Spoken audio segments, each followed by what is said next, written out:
कोल्हापूर महापालिकेच्या महापौर उपमहापौर पदाच्या निवडणुकीनं शहराच्या राजकारणाला निर्णायक कलाटणी मिळाली आहे।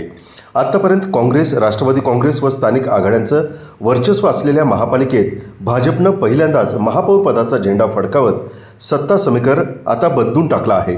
भाजपच्या रूपाराणी निकम यांची महापौरपदी तर जनसुराज्य पक्षाचे अक्षय जरग यांची उपमहापौरपदी निवड करण्यात आली आहे। ही केवळ पदांची निवड नसून ही राजकीय समीकरणांची पुनर्रचना मांडली जात आहे। महापौर पदासाठी रूपाराणी निकम यांना 46 मतं तर काँग्रेसचे सचिन शेंडे यांना 35 मतं मिळाली।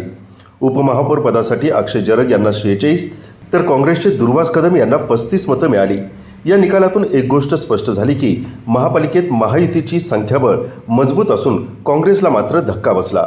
अनेक नगरसेवकांच्या भूमिकेमुळे राजकीय हालचालींना आता वेग आला असून भविष्यातील स्थायी समिती, विशेष समित्या आणि महत्त्वाच्या पदांवरील नियंत्रणासाठीची लढाई अधिक तीव्र होणार याचे संकेत मिळत आहेत।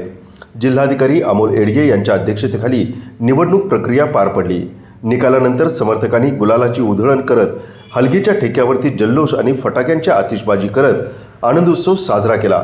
महापालिका परिसरासह संपूर्ण शहरात उत्साहाचं वातावरण निर्माण झालं होतं। समर्थकांनी काढलेल्या विजयी मिरवणुकीनं शहराचं लक्ष वेधून घेतलं। तत्पूर्वी शिवसेनेचे आमदार राजेश क्षीरसागर यांनी खासदार धनंजय महाडिक यांना महापौर पदाचा लाडू भरवत हा विजय राजकीय शक्ती प्रदर्शनात रूपांतरित केला। राजकीय जाणकारांच्या मते ही निवडणूक केवळ महापौर उपमहापौरांची निवड नव्हती तर कोल्हापूरच्या महापालिकेतील सत्ता केंद्र बदलण्याची सुरुवात असून आगामी काळात स्थानिक राजकारणात मोठ्या घडामोडी घडण्याचे संकेत यातून दिले असल्याचं बोललं जात आहे।